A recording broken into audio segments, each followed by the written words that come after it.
Can you hear me when I talk? All right. I gotta pee. Oh my goodness, dude. We just sat down after all this stuff. What's up, everybody, and welcome to the Every Dad podcast. We're excited that you're watching or listening, and man, it's just another day right here trying to be dads, trying to figure out what it means to be intentional in fatherhood, intentional as a husband, as people are honking, driving by Solar Coffee Bar. That's a nice time to say, hey, thank you, Solar Coffee Bar, for letting us hang out again. Anyway, how you guys doing? Time out. Blake, on the last episode, as we were talking through life and things, you were taking your wife to New York to run a marathon, which I think we've calculated that she's ran to Seattle and back a couple of times or something like that. Anyway, you said, and I just want to get clarification, you said that you were going to a practice round at the Ryder Cup. Did that happen? First of all, Ashley ended up winning the Southampton Marathon, like first place overall. So, what's the prize money? Congrats on that? to her. Or is it just There's a medal? zero. She got a medal. Actually, That's unfortunate. She got a little piece of metal to put on her medal. That was the prize. So like we're a little gold? disappointed in the prize, but Like she did gold get or an interview. Titanium or something? No, it was pretty silly. But that's the second marathon she's won, so I'll never get tired of watching her. It really is cool to watch her do that.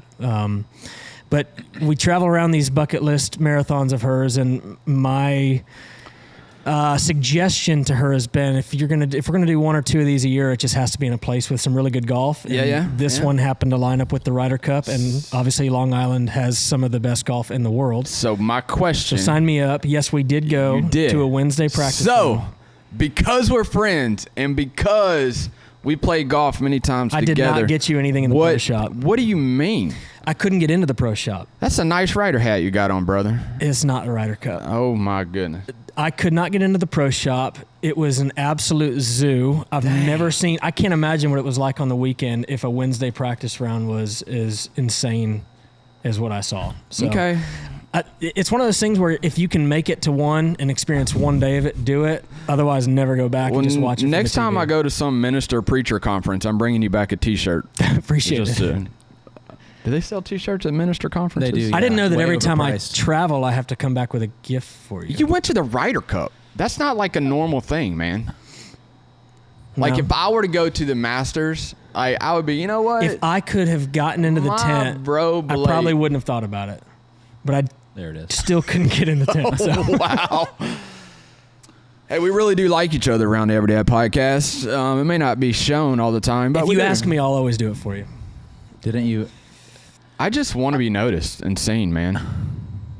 Is this one of those things like my wife does? Like I just expect you to do. Like if you were to just tell me, it'd make it so much easier. But I have to read minds now and figure out all three of the friends that I have. It's okay. Most of which are in this room. I gotta. You're right. I probably wouldn't think about others either as I was, doing the thing that I loved. But it's okay. Yikes. Okay. Okay, well, I'll take a word that you used and expound on it. Zoo. So I just got a phone call today, and it was, hey, if your son swallows something that's magnetic, do you have to go straight to the ER? And thank goodness that I have some very amazing, wise doctors and pediatricians that I can phone call. And turns out you do not have to, but you do need to monitor it. So what happened? That happened. So Judah, I guess Liam and him were throwing a ball together, and there was a little magnet inside the ball, and he threw it against a refrigerator, and it split, and then out came this little like metal steel ball. And Judah, I guess I don't know if he just took a survey of all of his options or just decided that this was the only option available to him, but he just put it in his mouth and swallowed it. Do you just answer the phone with like a what now? Here's what I do. Honest thought. I wait a second. I say hello, and then I wait to see if there's any screams in the background. And most of the time there aren't, and those are usually the good phone calls, as you can imagine. So, but yeah, things are going pretty good. Other than that, Is this the same kid that had a punctured eardrum last week? No, that was Aiden. Okay. I didn't even know about that one. Yeah. Well, it was a Tuesday. Just pretty casual, honestly, around the house. But no, he was kind of complaining a little bit, and I started using, like, he was saying his ear hurt, and he woke up a couple times in the middle of the night, and turns out he was actually being pretty tough about the whole thing. Am I weird for liking the fact that Danny is always covered in scrapes and scratches and bruises? Like, I don't ever like seeing her hurt, but when I look at her and she's covered in scrapes and things, I'm like, that's what a kid should look like. It feels I'm kind like of proud that she most. gets out, and she never stops it from, or lets it stop her from, keeping venturing out. And she held a lizard that was split open yesterday. Didn't think anything about it. She held a redfish the other day. Didn't think anything about it. I won't touch a bug. Really? She's got you beat by a mile then. And I'm trying to keep that trend going. Like, I want her to be she'll put on an Elsa dress and turn right around. There you go. Stick her hand in a fish's mouth or something. I don't know. Nice. Well, we've never done Elsa, but I imagine. But we've done Hulk, and we've done Spin, Ghost Spider. We've done all that. But yeah, it's really hard. I guess that means that Danny's taken, every opportunity to make the most of life, because it's really hard to get hurt, have scrapes when you're holding a tablet like this and watching shows all the time. Like very little of K-pop that. Demon Well, no Hunter, tablet. We don't have a some tablet. of these things. Well, yeah, but screen time is limited to sickness and when mommy and daddy need time. Yeah, very good. That's about all we can. Like cooking and stuff. Yeah, like, there's need time cooking, deep conversations, doing laundry. Okay, yeah, deep conversation. Wow. Marital duties. Let's go to duties. Every Dad Podcast, ladies and gentlemen. So it's like you mentioned zoo, so you would say that your life sometimes is a zoo with 5 boys because of I would say punctured eardrums and swallowing things? I would say that we never miss a good opportunity to experience the highs and lows of life. Do the people at the ER know your name? Oh, yeah. Like, they're like, hey, welcome back, Well, Clarks. they know Aiden's name. Probably. Aiden's name. Yeah. Did no one else has been to the ER. Oh, did somebody Aiden's the only one that's been to the ER. shove something in his ear to puncture it? We don't know. He's keeping that one concealed. We don't know. He's protecting his brothers, huh? Yep, probably. Fantastic. Have no knowledge of how this came to be. Yeah. I will say we went to the Blue Ridge Mountains last week, and if you ever go up to the Blue Ridge Mountains, we were up I think like 8 miles. We were right there by J. There's a place called the Mercier Orchards, and it is pretty close to how I imagine heaven's going to be. They had an apple cider donut that was there. They had some apple cider there, and a lot of apple ingredients. I'm not an apple cider food. dude, man. Really? Have you ever been to the Mercier Orchards? I've never been. Okay, well, theory. Because it's... I think it's right outside of Blue Ridge. Mm-hmm. I think I've been there. Yeah, it's called the Mercier Orchards. I got that. Yeah, and you ride a tractor up to, They whatever. have apple stuff? They do have apples. Yeah, they have a lot of them. They have baking apples and eating apples, and they all come from trees. Is what I actually just found out. Some of them are green, some of them are yellow, some of them are rotten. You got to watch out for those guys. But yeah, no, it was an awesome experience, and we got to see a whole different side of like nature and a lot of different new species. And the boys caught the crawfish, and they look like little Cajuns. They caught some crawfish, and they caught a salamander, and it was pretty cool. It's a pretty good adventure.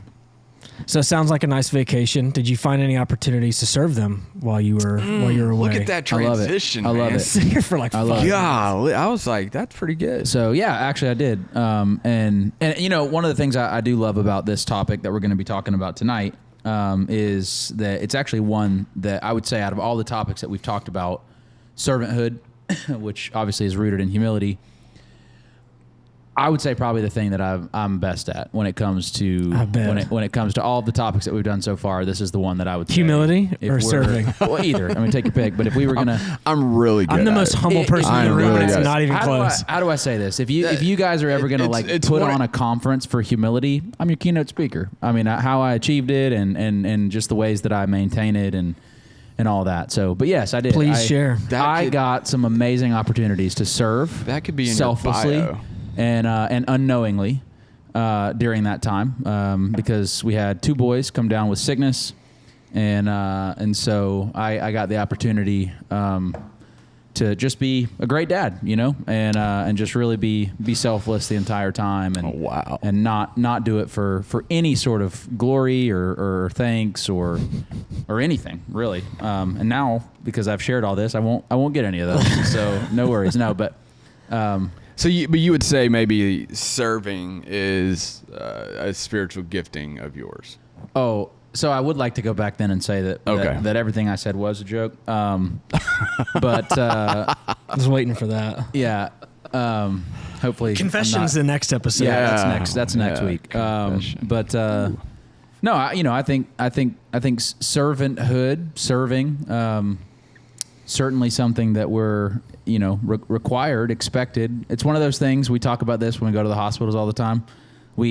We have to do it, but we get to have to do it, and so yeah, it's good to take a look, obviously when you're talking about a topic like this, and not pat yourself on the back, but to kind of look at the origin of it all and see, why do we serve, which I think is a good question. That's a great question. Why do we serve? What's the origin maybe of servanthood? What are we even really talking about if we had to like pinpoint, what is servanthood, and how does that look as fathers, as men, as humans? Are we supposed to do it? Are we not? Yeah. Let's talk about it. So before we get to the servanthood part, let's maybe talk about some of the things that would hinder that mindset, because I mean it is like not everybody thinks about serving other people like that's in today's culture. If you were to look at the landscape of today's culture, most people are not looking to serve someone else in some fashion without any sort of recognition or any sort of accolade or any sort of like, hey, look what I just took this photo and of me giving some food to somebody, look how nice I am. Huge pet peeve, by the way. So I mean, that's not really in our culture, but let's maybe talk about something that hinders, and probably that root thing would be pride, right? I heard somebody say, and I think it was Matt Henderson actually, which if you go back many episodes to the first season, Matt Henderson was one of the guys that we interviewed. He talked about how pride is kind of the root sin of a lot of most everything, like, because you're trying to elevate self or your way above something else. And so I have a question. You got anything else on pride? No. What's your question? My question would be like, how in that, so knowing where we want to get to that servanthood all the time. That there's a fly or a bug right here. So how would pride kind of affect the servanthood mindset? Like, let's have that conversation. Like, how does pride affect that? I'll go. Go ahead. Okay. I mean, yeah, rock, paper, scissors, really. Another thing I'm really good at. So yeah, I mean, I think at its core, I think it's because serving other people can only come from an accurate view of somebody else, and it's kind of almost a mutually exclusive concept, because if you're thinking about yourself, then it makes it very difficult to affirm consistently in very practical and tangible ways the dignity or the worth that somebody else has. A good quote that I've heard on this is like, when you're always in a rush, you are only ever able to serve yourself. And I think that goes maybe a little bit to what you were talking about, which is like, why isn't culture right now, why doesn't it seem to be bent towards others focused? Why does it seem to be, bent towards maybe a more of like a selfish, living in the moment type, culture? And I think it's because we've created this sense of hurry. I mean, this sense of urgency in everything that we're doing. And, as a result of that, when you're always trying to be the most efficient that you can possibly be, and when you're in a rush, then the reality of that, the consequence of that is you're not able to slow down long enough to see or identify the needs that are going on in somebody else's life. Yeah. I mean, I think, you know, a good example of that would be, I had a buddy of mine when he was in high school, and this was before, you know, cell phones and things. I'm pretty sure we had like a little BlackBerry or whatever. We were playing Brick That's Breaker. a cell phone. That's a BlackBerry's a cell phone. Yeah, it is. But it wasn't like a, you know, iPhone, you know, whatever. But smartphone. He looked around. He started noticing that there were several kids that were in his high school that were always wearing the exact same pair of shoes every single day. And he just at first kind of started to take a note of that. He went to Leon. And he started to take kind of just a note of that, and like, you know, eventually had a buddy of his that he knew well enough that was always wearing the same pair of shoes, and not to judge him, but to just ask him and kind of just figure out what was going on. Yeah. Said, hey, like, it's raining, it's cold, like, you're always wearing, you know, kind of the same pair of shoes, and they weren't a great quality pair. I'm not saying it was like, you know, some name brand that he just didn't personally agree with. Like, there was holes in them, right? So he started to notice that there was actually a pretty big problem, that there were a lot of high school students that were in his school that didn't have, you know, access to, you know, just a solid number pair of shoes. So he went to the school, and he went to the principal, and he went ultimately to Home Depot and just got 5 huge boxes. And then he made announcements on, you know, the school, and he kind of pitched this vision and, you know, this movement almost, and just said, hey, there's a lot of people in here that don't have shoes. So let's do this where if you have a lot of extra pairs of shoes, somebody gifts you a pair of shoes, you don't like them, they don't fit you, you outgrow them, whatever. Instead of giving them to Goodwill, instead of doing whatever, let's solve the same problem, you know, that the school has. And when he graduated, they estimated that he had given, you know, somewhere in the neighborhood of over 1,000 pairs of shoes away to kids that were in his school that he didn't actually, or that didn't have access to another pair of shoes. And, you know, you look at what that required, and it required him to slow down long enough to notice and identify the other person's needs above his own, you know, and not hide behind, you know, a cell phone or interactions, this, that, and the other. And then it also required him to, you know, to actually to say, you know, I'm not just going to, this is the difference between a complainer and a leader, is a complainer identifies a problem, but a leader comes up with a solution. And so he was able to actually then come up with a solution and make it tangible, kind of build this very simple bridge so that other people could embody that vision as their own. And all that to say, you know, it came from, you know, an elevated sense of others. And he was a follower of Christ, you know, and that ultimately came from the fact that he knew that it wasn't just about a pair of shoes, but it was a larger, much larger opportunity, you know, to show or to affirm the dignity that other people had as image bearers, or people that were also created in the image of God. Speaking for myself here, I think I've always historically looked at servanthood as exhausting, like taking all this time to really pour into others, and back to the pride thing. I mean, it takes away from me, right? I like me some me, and any time that I spend away from pursuing my wants or my desires or my needs, you know, it can make us uncomfortable. But I've sort of realized being self-serving can be super exhausting, right? Because those needs and wants and like that doesn't just shut off. But, you know, and we're not doing a book study here or anything like that, but these topics were derived from The Life You've Always Wanted, right? John Ortberg, I know we're pulling from those topics. And one really, really practical measure that he offered was, I think he called it like a day of service or something like that, where just dedicate one day where you just completely clear your schedule from anything that you could possibly want to do for yourself, like just a clean agenda, and just devote, and don't tell anybody you're doing it, but just devote yourself for one full day to your family.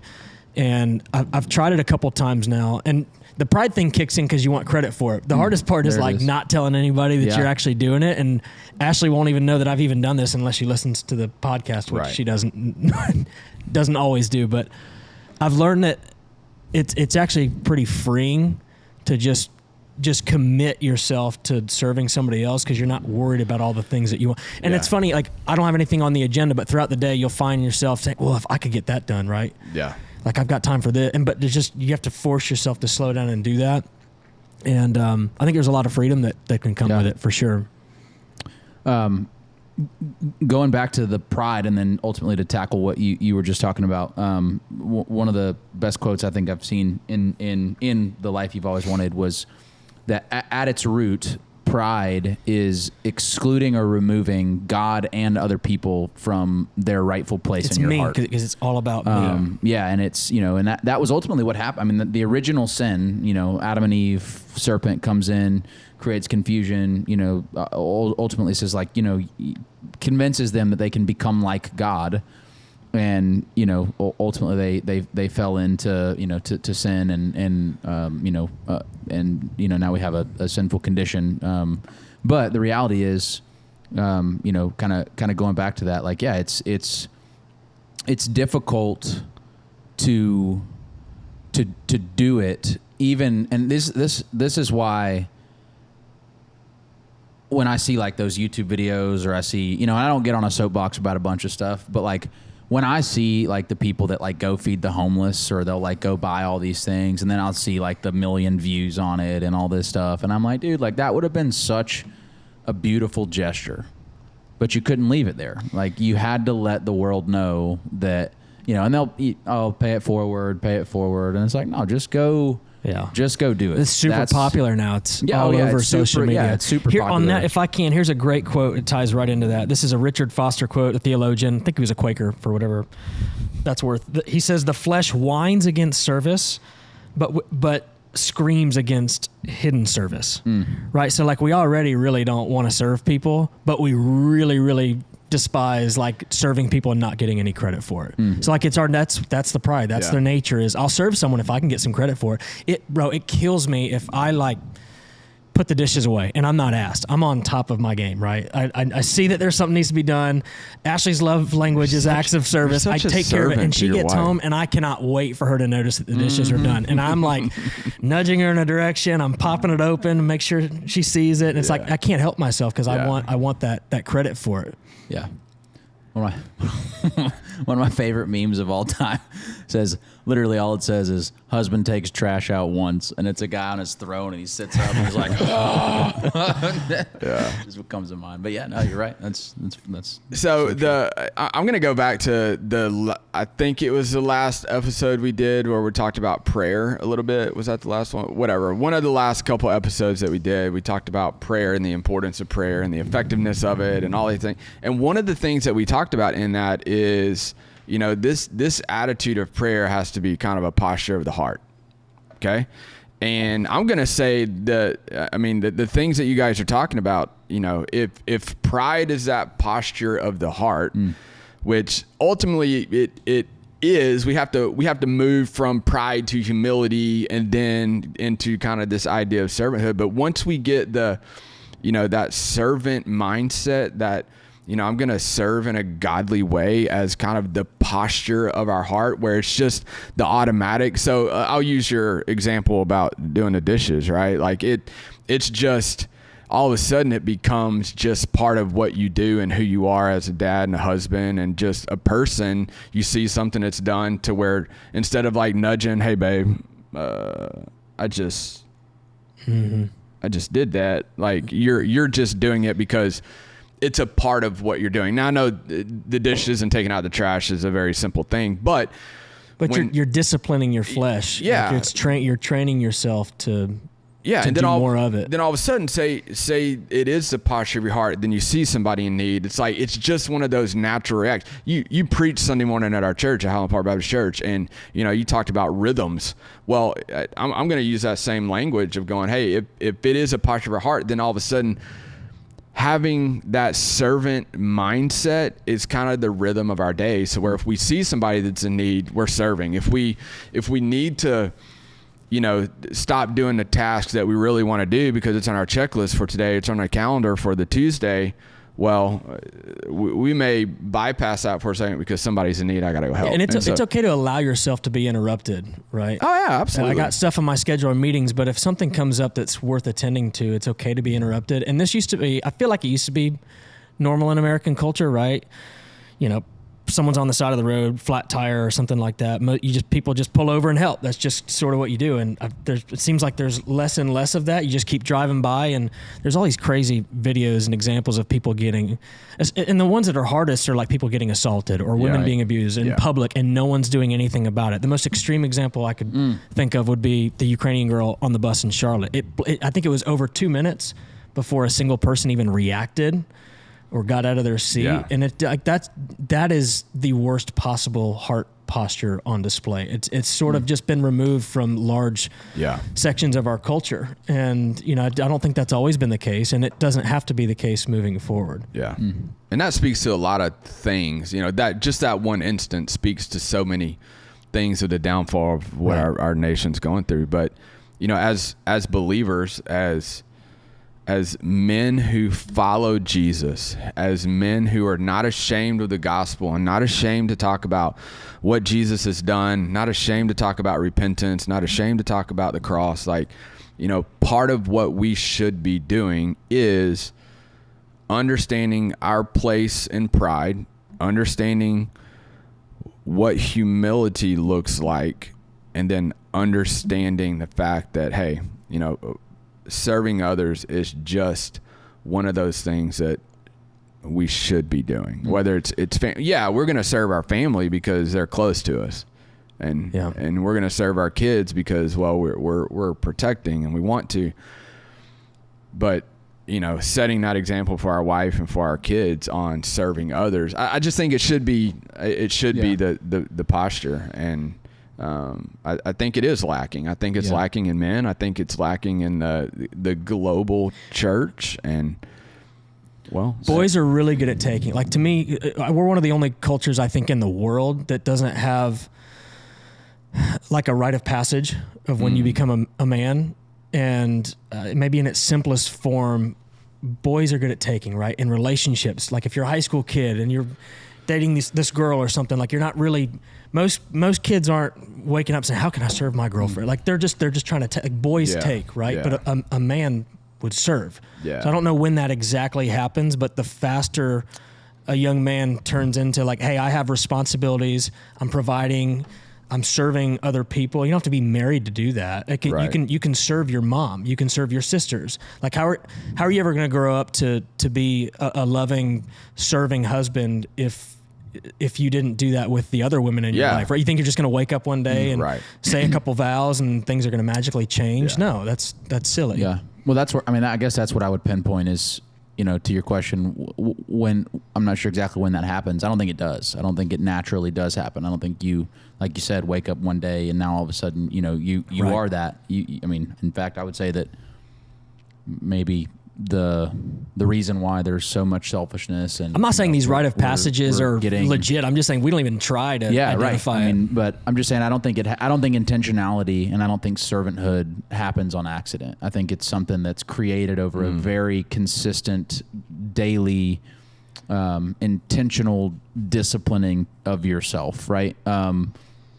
Philippians 2:3-5 says, "Do nothing from selfish ambition, but in humility count others more significant than yourselves. Have this mind among yourselves, which is yours in Christ." And one of the things that he talks about is how when Jesus came, and you look at his earthly ministry, and it says, obviously he didn't come to be served, but he came to serve and to give his life as a ransom for many. And then he goes on to say in the book that he didn't come as an ultimate servant to disguise who God was, but what he did was he came as the ultimate servant to reveal who God was. And so as agents of this God, as people that bear his image, as created in the image of God, that is how us being, in tune through consistent daily relationship, the rhythm of, connecting with God, we should be exhibiting that in our everyday lives and working towards that. But I think it's good. I don't know if we actually talked about this in the last episode, but anything, we use the word natural a lot, right? Anything that's natural is probably going to be the opposite of what's spiritual, right? And so if it's natural to be selfish, then in order for it to be, spiritual, right? Like in order for us to actually move into something that requires us to empty us of ourselves and to empty us of the pinpoint, maybe the crux of our human flesh, it would require us to have some outside intervention or some outside help from, in this case, I think the Holy Spirit in our lives to help us to navigate those situations. one of the things I saw says your family doesn't need a hero. They need a humble man who will love and live like Jesus. And I guess the thought there is like, we already have a hero, right? Like our family has a hero in Jesus. I mean, Jesus came and gave his life so that we would have eternal life, the assurance of salvation, the power and the joy of the Holy Spirit. And so the best thing that we can do as husbands and as dads is to exhibit that in our daily lives in very tangible and practical ways, so that we can begin to teach that. I don't think, again, if it doesn't happen in a vacuum, then who's supposed to teach it? Well, I would argue the father is. I mean, the father is the one that's supposed to receive the marching orders from his heavenly Father on how to be the ultimate servant, and then to exhibit that in practical ways with his wife and with his family. And I do think, and I would say as practically as it can possibly be, I do think that if you're not as a husband and a father, I mean, literally looking at your schedule and finding ways, not that you can say, the Clark family served today, but that you can bring your children along or your wife along in service and in, meeting the needs of others and figuring out ways that you can build consistent rhythm for that. I would say, I think you're talking about as a family missing. Yeah, as a family, well, but starting with even your family. And it does so much more than just that servant mindset. Like when my oldest son was probably 8 or 9, we were, I don't know, he was probably younger than that. Anyway, we were in Texas at the time, and we had to go help somebody move out of their house. And we knew the person, we knew the type of lifestyle this person had. We knew for lack of better, we knew the cleanliness of this person. And, so I told my wife, I said, Jen, I'm going to take Cade with me to go help move this person. And she's like, well, you're bringing our kid into that. I said, yeah, I am. I said, but he needs to understand that, sometimes serving people is not always the most glamorous, and it's not always the easiest thing to do. It can be really messy sometimes. Well, we walk in and, we're moving things, and, different insects start to crawl everywhere. And he's like, Dad, what do I do? I'm like, we need to move this stuff out of the room. So he goes, yeah, but there's a bug. I said, I understand that. So we're moving her into a different place, so that way she doesn't have to deal with this anymore. We're just going to have to do it. And, but what that did is that gave, so yeah, there's this spiritual component of, hey, we're trying to be the hands and feet of Jesus, and we're serving. But also, on a different level, it gives him appreciation for the things that we have. So say we go serve overseas, we have an appreciation for what we have here. Say we, say we're giving somebody something, we have appreciation for the stuff we have. So for me, the serving, yes, it's a spiritual component of something that we need to do in humility, not for recognition, but the benefit of that, it teaches on so many levels, so many different things about life and other people and how to live. And so there's a lot. So I mean, for serving has all these sort of branches of benefits, whether it's teaching or it's perspective or but the ultimate, I think the ultimate goal and motivation should be, like you just said, the hands and feet of Jesus. Yeah. Ultimately, you are serving so that you can take the gospel to people, many of which may not have it, right, or truly know it or have experienced it. And so, that's the reason why a lot of this should I'm if I'm serving my family, I'm doing it because I want to display the gospel. Yeah. And even if all my family is already saved, so that they may learn it, so that they may take it to other people, and that the gospel is seen and that Jesus is seen in that way too, right? Sure. So it's kingdom work at the end of the day. Well, and I'm glad we've mentioned it, kind of went this way, because as I was thinking, that sounded really country. As I was thinking about this, and the pride, we need to go to humility, and then, well, what does a servant look like? And you read that scripture about Jesus and the form that he took, and I started to think, like, I've been teaching some young adults on just different things out of Scripture, and we kind of got to some, topics in Scripture that are sometimes debated. And I'm like, at the end of the day, like, let's stick with the Jesus doctrine, right? And I told you guys I was going to talk about this, but I didn't really tell you all the things I was going to talk about. But to me, if I'm looking at how to serve people, and I'm looking at how to serve with the advancement of the gospel in mind, we look at Jesus, of course. And what did he do? Like, he loved people. He broke bread with people. Like, he had concern for them. He spent time with them. He loved the unlovable, like all those things. And then yet at the same time, Jesus was telling them about himself. And I'm like, that's the doctrine that I want to have. That's the mindset that I want to have. Like, I want to live the way that Jesus did. And part of that is, all right, I am gonna humble myself as hard as it is. And I don't get it right, like, a lot. I mess it up, but I really want to have that heart posture of, I want to love people the way that Jesus, I want to see people for the potential that they are, not what they are right now, right? Like, we talk about that in the gospel. Like, we're not seeing them for who they are now. We're seeing them for what they can become in Jesus. Like, that's a whole new mindset. But, if I'm loving people the way Jesus did, and I'm caring for them, and I see them, and I spend time with them, and I tell them about Jesus, and maybe I give them a meal, like, is it oversimplifying it to say you are basically earning the right to be heard? I know that's a big. Yeah, I don't think that's oversimplifying it. I think that's the DNA of it. Yeah.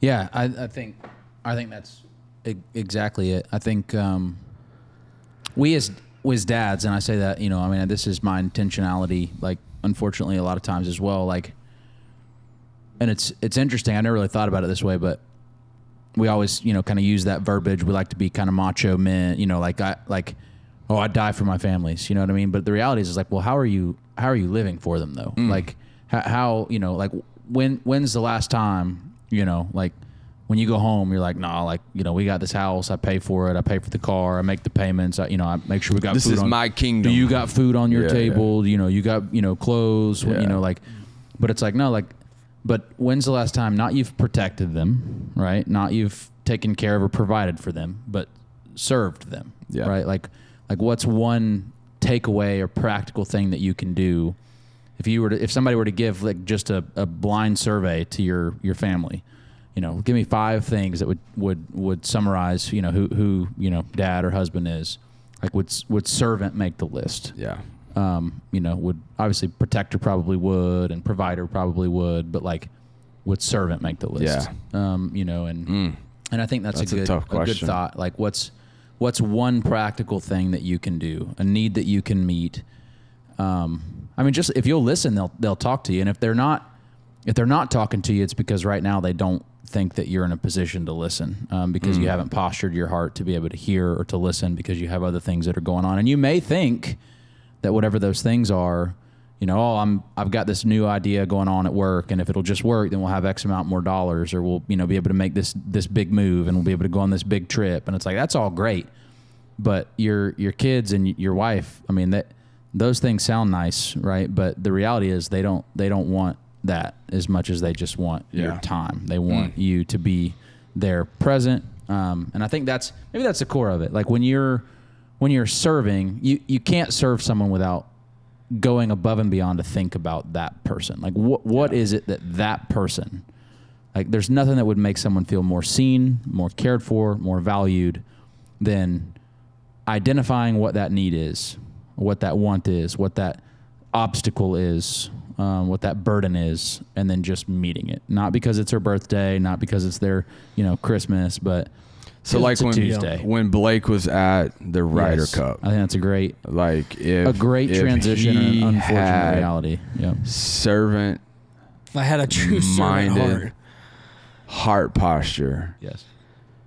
He, just thinking about other people, man. Yep. Not himself all the time. Like just thinking about others. Good. Here's a quote my dad always told me And growing up. he Does it would've- make you feel he taller would've by standing bought on top of me? something. It's a good quote. Or brought something back I use for, I don't know, somebody that's pretty important in his life, you know. But I mean, what was your question, Blake? I'm so sorry. Don't worry about it. Yeah. Does it make you feel taller? We're to recording stand on top of him? No, but I mean, you're right. Like that's a great thought.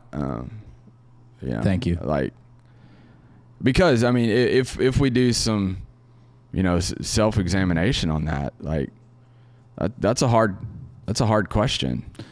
And so dads, if you're watching and listening, like, yeah, like is servanthood, being a servant, part of one of the attributes that they would say about you? Yeah. And that's a good question. What would the culture of your home look like in 6 months from today if every morning you woke up and you said, how can I serve my family? And if you don't know, just ask. If you don't know what to do, just ask. Ask you. I don't. Not me, like your wife or Yeah. your kids, or Yeah. might be a better idea than me. I don't know what's going on in your home. Mhm. I don't. Oh, Go ahead. nothing. me neither. A Sometimes. lot. It's a suit. Yeah. True. Hey, I don't know if there. I think that's a good ending point. Like, you know, think about our families and how are we serving them? How are we serving other people? And that's good. You got anything else, Ty? Conscious, free, and clear. Conscious, free, and clear. Blakey boy, you got You anything? really need to extend your screen saver. It's going off every. We're gonna 20 work on it between 20 seconds. We're gonna Driving see that. me We're gonna nuts work for on like it on a break. Hey, you can see the glare? Yeah, on your face This is thing lighting just up. going in and There it out. is. It's okay. Yeah, I mean, you know, you get the tech Blakey- guy over here, you assume he can. Blakey boy, you got I'm anything good. else? You No. need to apologize for anything or get something off your chest? If before it we comes to me, close I'll it let out? you know. But Okay. when we're not recording, maybe. Anyway, hey, thank you for watching. Thank you for listening right here on the Every Dad Podcast. We'll see you very soon. Like and subscribe, all those things. Tell people. See you, bye.